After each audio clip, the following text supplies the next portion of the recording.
Assalomu alaykum. Ruhiyat kaliti ko'rsatuvi orqali sizga berilayotgan tavsiyalar, maslahatlar sizning ishingizga yarayotgan bo'lsa, sizga foydali bo'layotgan bo'lsa, biz o'z maqsadimizga erishyapmiz degan niyat bilan bugungi ko'rsatuvimizni boshlaymiz.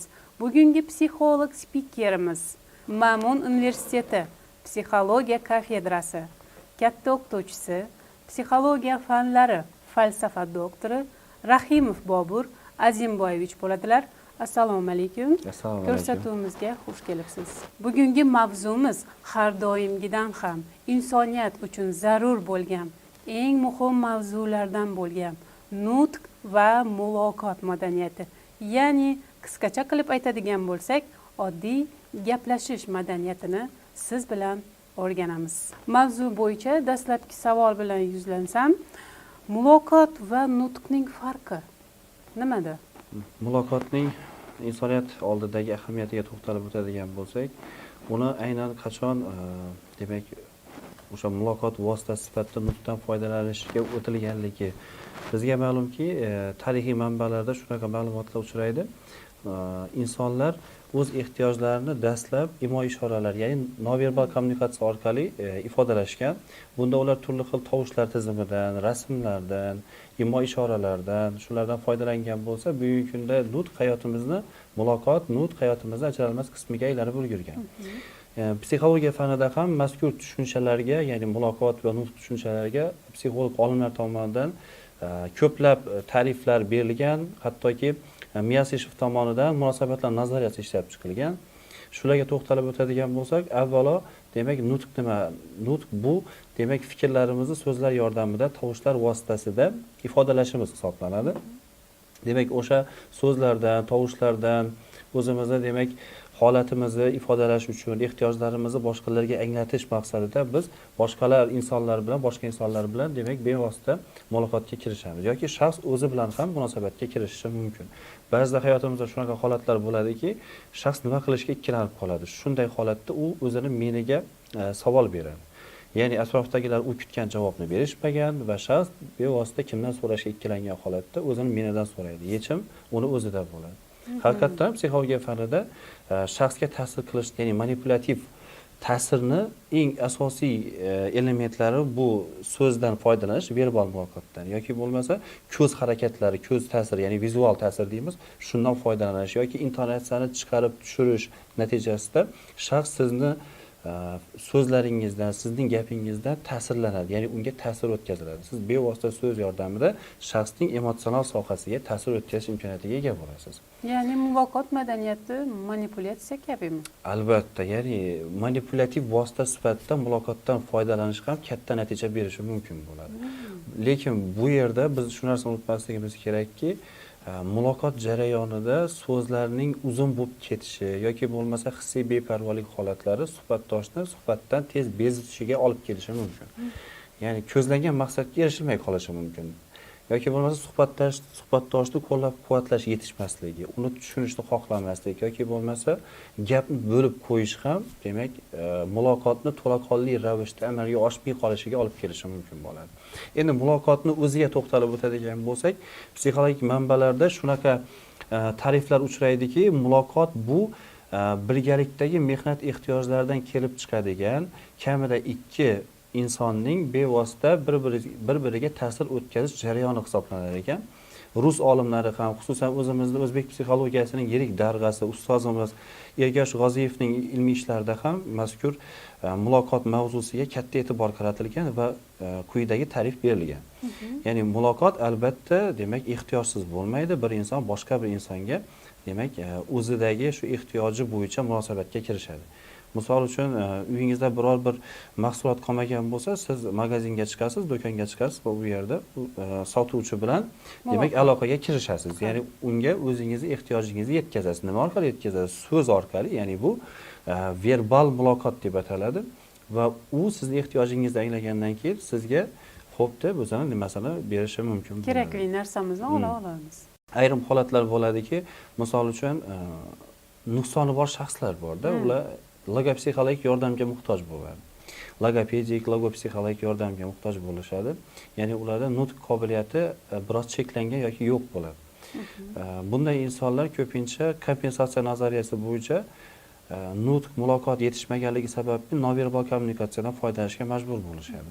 Ular surdotarjima orqali munosabatga kirish uchun, ya'ni qo'l harakati orqali o'zini ehtiyojini anglatadi boshqa bir insonga. Yoki bo'lmasa turli xil tovushlar tizimidan foydalanishi mumkin bo'ladi. Qo'l harakatlari vositasida shu nimasini, holatini anglatishga harakat qilishadi. Lekin baribir ham umumiy holatda nutqning ahamiyati asrlar o'tmoqdagi haligacha o'zini ahamiyatini yo'qotgani yo'q. Shu o'rinda yana bir narsani ta'kidlab o'tishimiz kerak bo'ladiki, muloqot jarayoni faqat gapirish emas, balki tinglash hamdir. Albatta. Ya'ni psixologiya fanida ham, boshqa fanlarda ham, ijtimoiy gumanitar fanlarda tinglash katta ahamiyatga ega bo'ladi. Tinglashni ham turi ko'p, lekin eng asosiysi refleksiv tinglash deb aytiladi, nomlanadi. Refleksiv tinglash degani suhbatdoshingizga siz uni tushunayotganligingizni anglatishingiz hisoblanadi. Refleksiv tinglashning eng katta alomati bu bosh chayqash hisoblanadi. Yoki parafrazlash.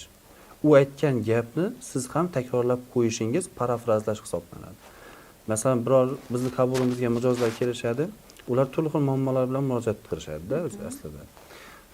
Qiynalib ketdim deyishadi, boshqa o'sha paytda qiynalib ketdingiz deb ta'kidlab qo'yish uni demak fikrlarni o'zingiz qabul qilayotganligingizni, tushunayotganligingizni anglatar ekan. Asli tinglayapman-u, lekin uni muammosi ko'z oldimda namoyon bo'lmoqda-da. Masalan, er-xotin o'rtasidagi munosabatlar sovuqlashish, ya'ni konfliktlar bo'lib qoladi-da, yoki kelin-qaynona o'rtasida munosabatlar sovuqlashib qolgan bo'ladi. Bunga sababni, ya'ni muloqotdan ko'zlanadigan asosiy maqsad ham mazmunni ajratib olishda. Ya'ni birinchi darajali muammoni qolgan muammolardan ajratib olish kerak. U aytayaptiki, qaynonam bilan munosabatim yaxshi emas, turmush o'rtog'im bilan munosabatim yaxshi emas yoki bo'lmasa ovsini bilan munosabati yaxshi emas. O'sha kelinni. Xo'p, muammo bu yerda qaynonasi bilanmi, turmush o'rtog'i bilanmi yoki ovsini bilanmi? Biz asosiy mazmunga e'tiborimizni qaratishimiz muammoning deyarli hal bo'lishini 50% gacha oshirib yuborishi mumkin bo'ladi.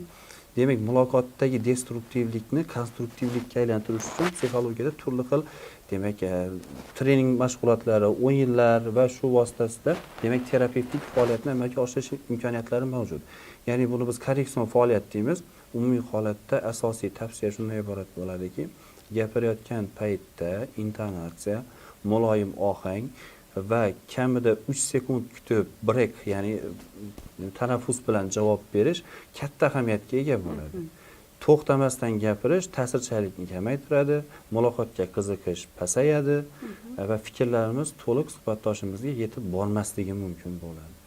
Umid qilamanki, demak, teletomoshabinlarimiz, suhbatdoshlarimiz yoki bo'lmasa biz mana oliy ta'limda dars beramiz, u yerdagi talabalarimizga ham shu narsani anglatamizki, nutqni chiroyli, bejirim asosda yoki bo'lmasa o'sha keraksiz so'zlarni ishlatmagan holatda, jargon so'zlardan foydalanmagan holatda sof o'zbek tilida chiroyli ifodalashni o'zi ham bir san'at hisoblanadi.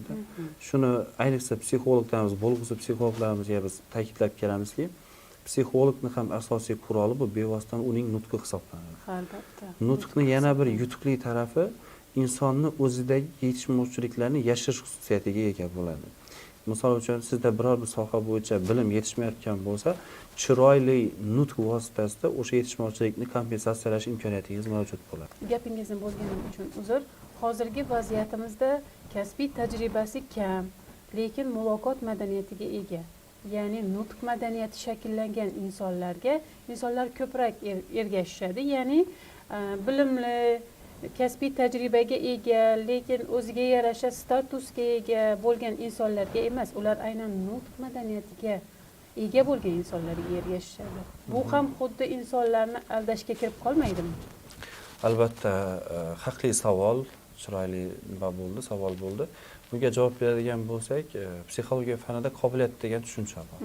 Qobiliyat bu shaxsning biror bir faoliyat turini boshqalarga qaraganda yaxshiroq, samaraliroq bajara olish xususiyati hisoblanadi. Bu har kimda har xil darajada tarkib topgan. Xo'p, aslida muloqotchanlik qobiliyati ham shaxsda bo'lishi uning demak kasbiy faoliyatda, shaxsiy sohada muvaffaqiyatlarining asosiy kaliti bo'lishi mumkin-da. O'zi fanda shunaqa gap borki, har qanday muammoning kaliti bu chiroyli muloqot hisoblanadi deydi. Endi siz aytyapsizki, biz o'zimiz sohada aytadigan bo'lsak, misol qilib, uzoq yillik kasbiy tajribaga ega bo'lgan professor o'qituvchilarimiz mavjud, lekin talabalar tomonidan yosh ishga qabul qilingan o'qituvchilarga bo'lgan talab nisbatan yuqoridek tasavvur uyg'otadi-da. Lekin bu yerda biz bir yoqlama qarashimiz biroz noto'g'ri bo'ladi. Chunki uzoq kasbiy tajribaga ega bo'lgan professor o'qituvchilarda shu narsa yuzaga kelishi mumkinki, ular bevosita boshqalarga manfaatli bo'lishi uchun konkret, aniq, real ma'lumotlarni yetkazishni ko'proq ma'qul hisoblashadi. Va nutqqa, muloqotga hissiyotni kamroq berishadi. Mana biz hozir muloqot madaniyati haqida gapiryapmiz. Oratorlik va retorik qobiliyatlar.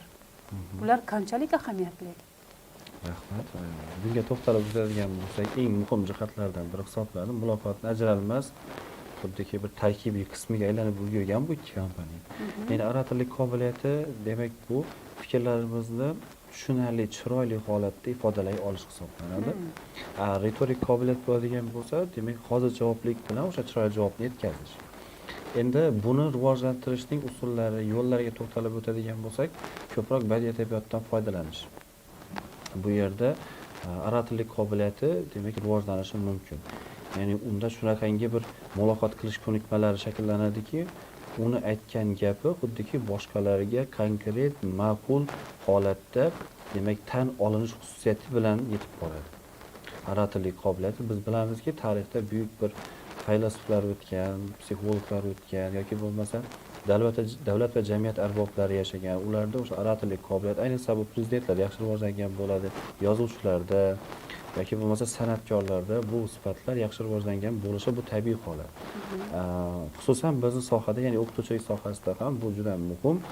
Ya'ni biz talabalarga bilimlarni berishda chiroyli so'zlarni qo'llashimiz, ta'sirli qilib gapirishimiz, albatta ularga ma'lumotning to'liq yetib borishi, anglashi va ko'z oldida namoyon bo'lishi o'sha vaziyatni, holatni juda muhim ahamiyat kasb etadi.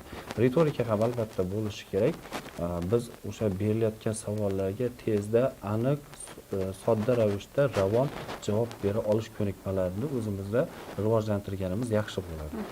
Bundan tashqari talabalarimizga ham shu narsani biz tavsiya bergan bo'lardikki, ko'p faqatgina psixologik adabiyotlarni o'qish yoki bo'lmasa psixologik manbalarga murojaat qilaverish bu yaxshi, lekin baribir bir yoqlanmalikni paydo qiladi. Psixologiya shunaqa fanki, u sotsiologiya bilan, falsafa bilan yoki bo'lmasa tabiiy fanlar oralig'ida joylashgan. Va bu fanlarga oid bo'lgan adabiyotlarni ham ko'proq o'qish, o'sha sohalar bo'yicha, ya'ni akademik qobiliyat deb ataladi bu narsa, o'zini fanidan tashqari boshqa fanlarni ham bilishi bu mutaxassis uchun albatta foydali bo'ladi. Va uning so'zidagi taftalagik holatlarni yoki misol uchun bir so'zni qaytaraverish, misol uchun deb ta'kidlash, bu albatta taftologiya. Takrorlanishdan qochishga olib keladi va so'z, nutq, muloqot chiroyli asosda, bejirim asosda boshqalarga, demak, tushunarli bo'lishi mumkin bo'ladi. Ya'ni so'z boyligini oshirish uchun albatta kitob o'qish, balki o'z sohasi emas, boshqa sohalarda ham kitob o'qishni ta'kidlab aytyapsiz. Albatta, leksikon boy bo'lishi kerak-da. Oratorlik va retorika psixologiya fanlaridan tashqari, psixologlardan tashqari oddiy xalqqa qanchalik kerak deb o'ylaysiz? Bu o'rinda shu narsani ta'kidlash kerakki, konfliktlar mavjudda. Mana insonlar o'rtasida konfliktlar yuzaga kelishi mumkin. Ya'ni nizo deymiz. Nizoni yuzaga kelishi. Yuqorida aytgan psixologimiz, ya'ni ustozimiz Miyaseshev shu narsani ta'kidlaydiki, konfliktlar bu nosog'lom munosabatlar mahsuli hisoblanadi. Sog'lom munosabat bo'lgan joyda konflikt bo'lishi, tushunmovchilik bo'lishi, agressiv holatlar yuzaga kelishi kam uchrar ekan. Yoki bo'lmasa manfaatlar kuchli ravishda to'qnash kelgan holatda ham biroz kelishmovchiliklar yuzaga kelishi mumkin. Biz tabiatan deymizmi yoki shunaqa holatimiz bor, bu maqtaydigan xususiyat emaski. Ba'zi bir boshqa bir insonlar yoki hamkasblarimiz bizning muvaffaqiyatimizni ko'rgan paytda, endi hasad deb ataladi bu narsa, lekin umumiy holatda hasad deb atamasligimiz kerak va shu narsani o'zini holati, o'zini potensialdan kelib chiqib baholashni xohlamaydi-da. Ya'ni bu yerda u shunga loyiq edi, u shunga nima edi degan narsa bo'lishi kerak. Bu narsa ham albatta, ya'ni sog'lom ravishda tan ololmaslik shaxsni bu muloqotlardagi uzilishga, muloqotdagi cheklanishlarga sabab bo'lishi mumkin-da. Men o'ylaymanki, uni o'rniga sog'lom raqobat bo'lganligi maqsadga muvofiq bo'lar edi. Aynan bu qaynona kelin munosabatlarida ham kerak demoqchisiz. Qaynona kelin munosabatlarida ham albatta kerak. Biz ataylab qilmasak ham shu hazil ohangida bergan biror bir aytgan gapimiz ham boshqada negativ, salbiy emotsiyalar paydo bo'lishiga olib kelishi mumkin. To'g'ri. Shuning uchun o'rinsiz hazildan tiyilishimiz albatta maqsadga muvofiq bo'lar edi va u yerdagi o'sha konfliktlarni bartaraf qilishda ham yoki ularning yuzaga kelmasligiga ham olib keladi. Bu narsa albatta muhim. Endi bu yerda birovga biz ehtiyojimizni siz aytgandek o'sha oratorlik qobiliyatimizni ishga solib yoki ritorik qobiliyatimizni ishga solib turib javob berishimiz, yetkazishimiz albatta muhim. Buning uchun boya biz taklif va tavsiyalarni beryapmizki, biror bir so'zni ishlatishdan oldin biz uni o'rniga boshqa bir so'zni qo'yib aytishim mumkinmi degan qabilda ish tutganimiz ma'qul bo'ladi. Ya'ni koalitsiya emas, pozitiv hamkorlikni tanlagan ma'qul bo'ladi. Misol uchun noto'g'ri so'zini o'rniga buni boshqa tomondan ko'rib chiqishni taklif qilish mumkin. Misol uchun noto'g'ri demasdan turib, buni bunaqasiga hal qilsak to'g'ri bo'lmasmikin deb turib ta'kidlashimiz suhbatdoshga albatta yaxshi bo'lgan bo'lar edi. Xuddi siz unga taklif berasiz, uni tanqid emas, taklif bilan Albatta. to'g'rilashga harakat qilasiz. Muloqot tanqid ohangida bo'lishi maqsadga muvofiq deb hisoblamaymiz. Nimaga deganda, o'sha uni holatini biz to'g'ri idrok qilgan vaqt qilgan holatiimizdagina biz yondashuvni tashkil qilishimiz maqsadga muvofiq bo'ladi. Agar uni imkoniyatlari o'sha darajaga chiqmagan bo'lgan taqdirda ham biz baribir ijtimoiy jihatdan qo'llab-quvvatlash ohangida yondashganimiz maqsadga muvofiq deb hisoblayman-da. Ya'ni yuqorida ta'kidlab o'tganingizdek, muloqot his qilish bilan davom etishi kerak. Albatta. Ya'ni muloqot asosan 3 soha orqali shaxsga ta'sir qiladi. Bu kognitiv soha, affektiv soha va konativ xulq-atvor sohasi.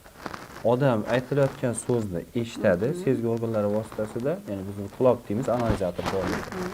Ma'lumot insonga kirgandan keyin, demak, miyada analiz sintez qilinadi, tafakkur operatsiyalari vositasida va uni mazmuniga shaxs tushunganligi uni kognitiv sohasini axborotni qabul qilganligini anglatadi.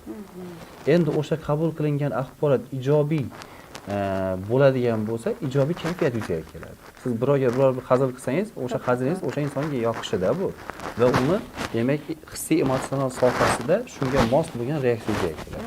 Yaxshi gapirsangiz ijobiy emotsional holat, salbiy gapirsangiz salbiy emotsional holatni yuzaga keltirishi mumkin. Shuning uchun so'zni qo'llashda biz ahamiyatga e'tibor berishimiz kerakda, uni demak ijobiy pozitivligiga, boshqalar hazm qila olishiga e'tibor berish albatta juda muhim ahamiyatga ega. Bevosita o'sha 3-konativ sohamiz, xulq-atvor sohasi o'sha yuqoridagi ikkita kategoriyani demak bevosita davomi hisoblanadi. Misol uchun axborot yetkazildi, u ijobiy yoki salbiy tarafdan qabul qilindi va xulq-atvoringiz ham shunga munosib ravishda yuzaga keladi-da. U sizga agar siz ijobiy munosabatda bo'lsangiz, sizni qo'llab-quvvatlab, yaxshi munosabatda bo'lish mumkin. Agar salbiy demak ta'sir o'tkazib qo'ygan bo'lsangiz, sizga hatto qo'l ko'tarish, ya'ni agressiv holatgacha shaxs borib yetishi mumkin-da. Shuning uchun iloji boricha ijobiy munosabatlarni konstruktiv asosda qurishimiz uzoq yillik demak qadrdon munosabatlarni saqlab qolishimizni bir asosiy zamini bo'lishi mumkin bo'ladi. Inson qachon jahl qiladi? Inson qachon zahrini sochadi boshqalarga deganda, miyada fikr qolmaganda inson o'z zahrini boshqalarga sochishni boshlaydi. Miyada fikr qolmaganda degani, ya'ni u o'z hissiyotlarini ifodalab bera olmayotganidan. Xalqimizda shunday bir ajoyib maqollar mavjudki, ya'ni jahl kelganda aql ketar deydi. Bu fanda ham o'z isbotini topgan. Ya'ni inson jahl qilgan paytda tinchlanish uchun ba'zi yolg'iz qolish taklif qilamiz-da biz. U o'zini xonasiga kiradi va bu yerda hattoki eshitib to'xtab olishi mumkin va o'zini meni bilan yolg'iz qolishi kerak-da. To'g'ri, bu jahl mavzusi alohida mavzu va biz sizni albatta keyingi ko'rsatuvlarimizda bu mavzuda ham taklif qilishga harakat qilamiz. Muloqot madaniyati oilalarni mustahkamlashda qanchalik ahamiyatli? Albatta bu juda dolzarb mavzuga qaratildi. o'sha statistika qo'mitasi bergan ma'lumotga ko'ra o'sha 48 mingta oila 6 oy davomida 2025-yilning 6 oy davomida 48 ming oila qurgan bo'lsa, o'shani deyarli yarmi 50%, ya'ni 24 ming qanchadir oilalar demak FQDiyo bo'limlari tomonidan ajralib holatlari qayd qilingan. Bu achinarli holat. Bu juda albatta ko'p natija hisoblanadi. Bunday bo'lishi demak oiladagi o'sha nosog'lom muhit, ya'ni nosog'lom munosabatlar. Nosog'lom munosabat bo'lgandan keyin nosog'lom tasavvurlar ham hosil bo'lib qolishi mumkin bo'ladi. Bunday asosda bevosita o'zaro demak er-xotin o'rtasidagi ishonch muhitining yetishmasligi yoki bo'lmasa oilaga qadriyat sifatida e'tibor bermaslik bugungi kunda juda dolzarb bo'lib qolmoqda-da shu narsa. Biz bilamizki, oila bu qadriyat o'zbek xalqida shu narsa mavjudki, qadriyat sifatida qarash kerak-da bu narsaga.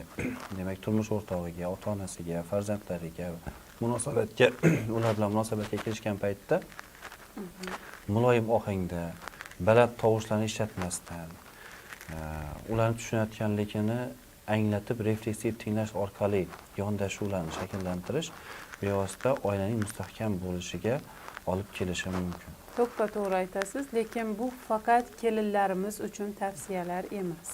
Butun oila a'zolariga atalgan. Albatta, u turmush o'rtoqlar o'rtasida bo'ladimi, kelin qaynona o'rtasidami, kelin qaynota o'rtasidami, ovsinlar o'rtasida bo'ladimi? O'sha yerdagi demak konfliktning yuzaga kelishini bartaraf qilish uchun kerak-da bu narsa. Ya'ni nizoli vaziyatlar bo'lishi kamayishi mumkin-da. Sog'lom munosabatlar, sog'lom muloqot bo'lgan joyda nizoli yoki konfliktli vaziyatlar kamroq uchraydi. To'ppa-to'g'ri. Aynan bu borada kattalarimiz bizga o'rnak bo'la olishi lozim. Albatta, to'g'ri aytasiz. Ya'ni yoshlarni vaqtida eshita olish, to'g'ri maslahat, ya'ni to'g'ri muloqotni o'rnatish asosan ulardan boshlanadi. To'g'ri aytasiz, lekin bu yerda bir narsani ta'kidlab o'tishimiz o'rinli bo'lardi. Odam gapirayotgan paytda faqat o'zi bilgan narsani takrorlar ekan. U tinglasa yangi ma'lumotga ega bo'lish imkoniyati paydo bo'ladi. Shuning uchun biz o'ylaymizki, tavsiyalarimizdan shunday iborat bo'ladiki, avvalo suhbatdoshni muloqotini, ya'ni uni nutqini, mazmunini tushunish, to'g'ri tushunish. Albatta bu juda muhim hisoblanadi va shunga muvofiq demak javob qaytarish, ya'ni chiroyli ohangda, boya yuqorida aytganimizdek o'sha oratorlik qobiliyatlarini, retorik qobiliyatlarini ishga solgan holatda yondashuvlarni shakllantirish munosabatlarni mustahkam bo'lishiga olib keladi. Va bu bevosita o'sha oila misolida ko'ryapmizki, oilalarning mustahkam bo'lishiga, ajrimlar sonining kamayishiga olib keladi va ijobiy ishonch muhitini hosil qiladi. Va bu asosda albatta biz bilamizki, bir-birini, ya'ni turmush o'rta er-xotinlar bir-birini demak qadrlash darajasiga ko'tariladi. Ya'ni bir-birini qo'llab-quvvatlash holatlari yuzaga keladi.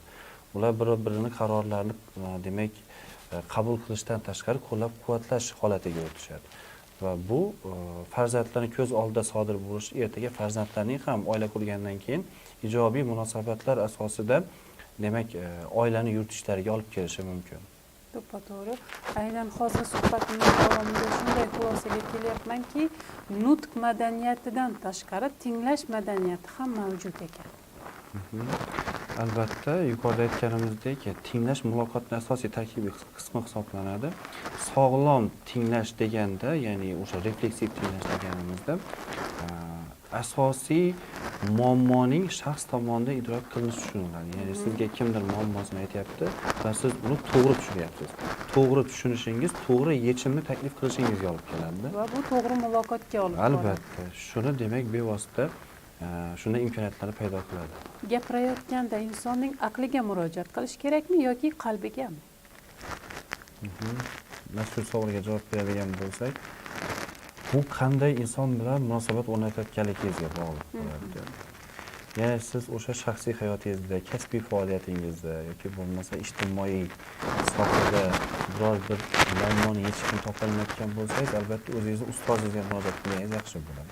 Bu yerda siz aqlga murojaat qilayotgan bo'lasiz-da. Agar qalbiga xos ravishda munosabatga kirishni istasangiz, u onangiz bo'lishi mumkin. U sizni har doim tushunadi-da. Endi bu yerda aqliga yoki qalbiga deb munosabatga kirishish albatta o'sha sizni ehtiyojingizdan kelib chiqadi. Ha, albatta. Ba'zi bir insonlar bor, shu suhbatdoshni taniydi-da, ya'ni uni tashqi ko'rinishiga yoki bo'lmasa so'zlashishiga, o'zini tutishiga, iqtisodiy baquvvatligiga, o'sha mashinasi ko'pmi, zavodi bormi, fabrikasi bormi. To'ppa-to'g'ri. Ha, bu narsani nima qilsa bo'ladi deydi. Ya'ni biz bilamizki, baribir ham avval iqtisod, keyin siyosat degan narsa ham bor-da. İnsanlar o'sha manfaat tugagan joyda nonko'rlik boshlanadi deydi. O'sha faqat manfaat yuzasidan yondashuv albatta noto'g'ri, lekin bu holat bizda ham bor, xorijda ham bor. Bunga o'ta bo'lganda, ya'ni bu ham muloqotni xuddiki ajralmas tarkibiy qismiga aylanib yurgan desak to'g'ri Ya'ni bo'ladi. tashqi ko'rinish. Ha, tashqi ko'rinish. Endi tashqi ko'rinish aldamchi deyishadi ba'zida. To'g'ri, tashqi ko'rinish aldamchi deyishimiz mumkin, lekin baribir ham dastlabki taassurot qolib ketadi-da baribir. U odam yaxshi bo'lishi mumkin, u odam samimiy bo'lishi mumkin, u boshqalarga yomonlik qiladigan odam bo'lmasligi mumkin. Lekin tashqi ko'rinishi xuddiki o'sha biroz yomonroq insonlarga o'xshasa, o'sha taassurot, o'sha fikr stereotip tarzida miyada qolib ketadi. Shuning uchun ham biz o'sha biror bir inson haqida absolyut fikr, qaror qabul qilishdan oldin uni xususiyatlarini yaxshilab o'rganib ko'rishni tavsiya beramiz. Ya'ni siz aytmoqchisizki, ko'rinish qalbga, so'zlarimiz esa aqlga murojaat qiladi. Albatta. Bu narsani isbot sifatida shuni aytishimiz mumkinki, biz o'zi ko'p masalan oiladan kuzatgan holatimiz ham shunaqa bo'lishi mumkin. Turmush o'rtoqlarining qaysidir biri unchalik chiroyli bo'lmasligi mumkin-da. Biroz xunukroq, xunuk desak sal o'rinsiz bo'ladi, unchalik chiroyli bo'lmasligi mumkin. Lekin bunday holatlar juda ham. Albatta, lekin bularning oilasi juda baquvvat-da. Ya'ni u yerda nizolar kam bo'ladi, u yerda tortishuvlar kam bo'ladi, sog'lom munosabatlar, sog'lom demak aloqalar mavjud. Bu demak oilada katta ahamiyatga ega hisoblanadi. Nimaga deganda, faqat tashqi ko'rinish muhim deydigan bo'lsak, bu yerda ular allaqachon ajrashib ketishgan bo'lishi kerak edi-da. Lekin ular ajrashib ketish u yoqda tursa, ularning mehri bir-biriga, ularning muhabbati kundan-kunga mustahkamlanib borayotganligini ko'rishimiz mumkin. Bu yerda insonni tashqi ko'rinishini go'zalligi emas, so'zni, nutqi va muloqotning go'zalligi ularning oilasini demak sog'lom asosda baquvvat bo'lishini ta'minlamoqda. Demak, bu yerda tavsiya sifatida shuni aytib o'tishimiz kerakki, ayol kishi o'z eriga, eri bo'lsa ayoliga sog'lom, muloyim, ochiq, yengil munosabatda bo'lishi, fikrlarini sodda ravon yetkaza olishi ularning oilasini uzoq yil barqaror demak yashashlariga, sog'lom munosabatlarga ega bo'lishiga, farzandlarni tarbiyasida juda katta bu ahamiyat kasb etishiga olib kelishi mumkin. Shuni psixolog sifatida tavsiya qilgan bo'lardim. Aynan shu muloqot madaniyatini rivojlantirish uchun nimalar qilish kerak, qanday mashqlari mavjud, uy sharoitida qilinadigan mashqlari bormi? Ko'plab insonlar muloqotchilikni rivojlantirish uchun oynaga qarab, demak, o'sha chiqish qilishni yoki bir nutq gapirishni yoki monologini nima tajribani o'tkazib yurishadi. Bu foydalimi deb mendan so'rashgan. Bu albatta foydali, foydadan xoli emas. Qilsa bo'ladi shu narsani. Bu oddiy roq kayfiyat uyg'otishi mumkin. Ko'proq muloqotda bo'lish. Ochiq muloqotda bo'lish. Ya'ni sizdan kimdir hattoki yo'lni so'rashi mumkin, soatni so'rashi mumkin, erinmasdan shunga javob berish. Yoki uyingizda 2-3 yashar bo'lsa ham yosh farzandingiz bor. U sizdan atrof muhitni, borliqni unchalik hali sodda shaklda aks ettirganligi sababli ko'proq savollar bilan yuzlanadi. Siz erinmasdan shuni mazmun mohiyatini farzandingizga yetkazib berishingiz ham bu juda muhim ahamiyatga ega bo'ladi va unda o'sha boya aytganingizdek so'z boyligi yuqori bo'lishiga, ertaga ochiq, samimiy muloqot qiluvchi inson obrazini hosil qilish uchun ham unga erinmasdan vaqt ajratib farzandlarimizga ham shu demak ko'proq shug'ullanishimiz, albatta tushuntirish ishlarini olib borishimiz ham, ularni tinglashimiz ham muhim hisoblanadi. Baland tovushda gapirish ba'zida foydali. U hech kim yo'q paytda, misol uchun mana Shovot kanali bo'yiga chiqib turib, bir inson agar bir muammosi bo'lsa, biror bir narsani yechimiga yeta olmayotgan bo'lsa, hayqirishi ba'zida o'sha ichidagi g'azabni chiqib ketishiga, unda katarsis holatini paydo bo'lishiga, ruhiy tozalik holatini paydo bo'lishiga olib kelishi mumkin. Bu ijobiy. Misol uchun har doim past tovushda gapiraverish o'ziga nisbatan ishonchni ham pasaytirib qo'yishi mumkin-da. U kerak joyda ertaga baqira olmaydi-da. Nafaqat bu yerda o'sha moslashib qoladi. Muammodan qutulishga, yoki bo'lmasa qo'rqmasdan munosabatga kirishda ham bunday holat albatta zarur. Ba'zi hech kim yo'q joyga borib baqirgan ma'qulda. Shu o'rinda munis dilbar ayollarimizga farzand tarbiyasida yoki bo'lmasa oilaviy munosabatlarda to'g'ri muloqot qilish ko'nikmalari, to'g'ri nutqni olib borish bo'yicha bir qancha tavsiyalar berib o'tganimiz maqsadga muvofiq bo'ladi. Bu albatta birinchi o'rinda turadi nafas mashqlari. To'g'ri nafas olish, o'pkaga yetarli darajada nafasni yetib borishi, kislorodning yetib borishi, qon tarkibida ham demak kislorodni to'yingan holatda bo'lishi sog'lom fikrlash holatini yuzaga keltiradi. Buning uchun o'sha Leonard Orr tomonidan ishlab chiqarilgan gollandiyalik psixolog Leonard Orr bu nimani ishlab chiqqan reversing mindfulness dasturlari bo'ladi. Bunda oddiy ravishda demak 3 ta oddiy nafas va 4-inchisi chuqur nafas olish texnikasi hisoblanadi. Ya'ni tinch holatda o'tiradi. Mana bir nafas oldik. Mana ikkinchi nafas. Mana uchinchi nafas. Endi 4-nafasni o'pkasini to'ldirgan holatda oladi. Ushab turadimi? Nafas ushab turiladi, iloji boricha ushab turiladi nafas va sekin astalik bilan oxirigacha chiqariladi. Bu narsani 4 marta amalga oshirgani maqsadga bo'ladi. 5 marta amalga oshirsa ham bo'ladi, o'zi 20 martada effekti yaxshi bo'ladi. O'sha 4 ta nafas olishni 5 marta takrorlash kuniga uni fiziologiyasiga ham, muloqot qilishiga ham, nimaga deganda inson tez-tez gapirsa, unga nafas yetishmay qoladi-da. Va bu asosda o'sha pauzalarning yo'qligiga bu narsa ijobiy nima berishi mumkin bo'ladi. Birinchi eng asosiy effekt esa buni muloqotni rivojlantirishdan ko'ra o'sha tinchlanish kayfiyatini insonda yuzaga keltirish hisoblanadi. Ya'ni nafasni boshqarsang, butun tanangni boshqarasan. Ha, ovoz tembrlarini yaxshilash bo'yicha, nutqni dadil, ravon chiqishi bo'yicha boya siz ham aytib o'tganingdek, mana bu qalam yoki ruchka qog'ozga solib turib, matn o'qish amaliyoti. Bu ham yaxshi effekt berishi mumkin bo'ladi yoki bo'lmasa bo'g'inlarga bo'lib o'qishni amalga oshirish.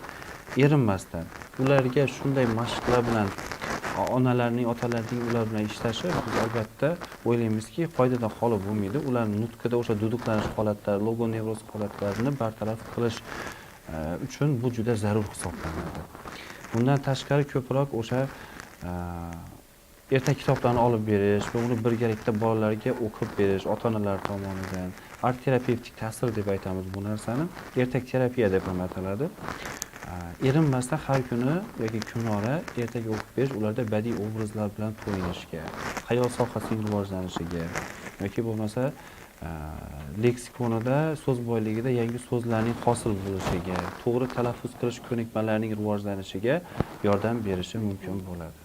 Shu mazkur tavsiyalarimizga agar rioya qilsalar, demak farzandlarining ham, o'zlarining ham muloqot madaniyati, o'zlarining demak muloqot qilish ko'nikmalarining rivojlanishlariga erishishlari mumkin bo'ladi.